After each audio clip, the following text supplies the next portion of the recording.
I am Ishwara. I am light. The voice was as murmuring clouds. I want to be one with thee. Out of the slow dwindling of my divine ecstasy, I salvaged a permanent legacy of inspiration to seek God. He is eternal, ever new joy. This memory persisted long after the day of rapture. Another early recollection is outstanding, and literally so, for I bear the scar to this day. My elder sister Uma and I were seated in the early morning under a neem tree in our Gorakhpur compound. She was helping me with a Bengali primer, what time I could spare my gaze from the nearby parrots eating ripe margosa fruit. Uma complained of a boil on her leg, and fetched a jar of ointment. I smeared a bit of the salve on my forearm. Why do you use medicine on a healthy arm? Well, sis, I feel I am going to have a boil tomorrow. I am testing your ointment on the spot where the boil will appear. You little liar. Sis, don't call me a liar until you see what happens in the morning. Indignation filled me. Uma was unimpressed, and thrice repeated her taunt. An adamant resolution sounded in my voice as I made slow reply. By the power of will in me, I say that tomorrow I shall have a fairly large boil in this exact place on my arm, and your boil shall swell to twice its present size. Morning found me with a stalwart boil on the indicated spot. The dimensions of Uma's boil had doubled. With a shriek, my sister rushed to Mother. Mukunda has become a necromancer. Gravely, Mother instructed me never to use the power of words for doing harm. I have always remembered her counsel, and followed it. My boil was surgically treated. A noticeable scar, left by the doctor's incision, is present today. On my right forearm is a constant reminder of the power in man's sheer word.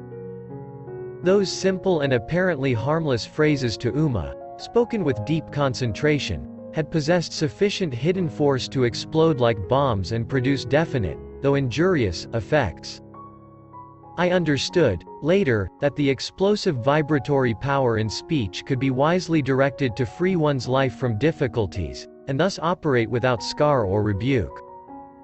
Our family moved to Lahore in the Punjab. There I acquired a picture of the Divine Mother in the form of the goddess Kali. It sanctified a small informal shrine on the balcony of our home. An unequivocal conviction came over me that fulfillment would crown any of my prayers uttered in that sacred spot. Standing there with Uma one day, I watched two kites flying over the roofs of the buildings on the opposite side of the very narrow lane.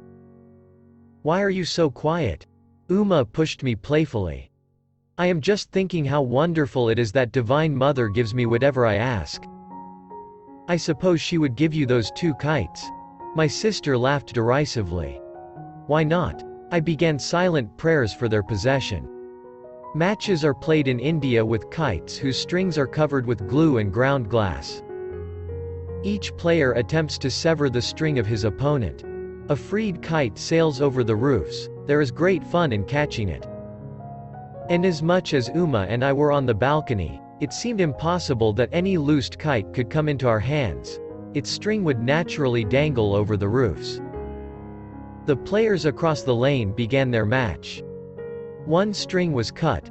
Immediately the kite floated in my direction. It was stationary for a moment, through sudden abatement of breeze, which sufficed to firmly entangle the string with a cactus plant on top of the opposite house. A perfect loop was formed for my seizure. I handed the prize to Uma. It was just an extraordinary accident, and not an answer to your prayer.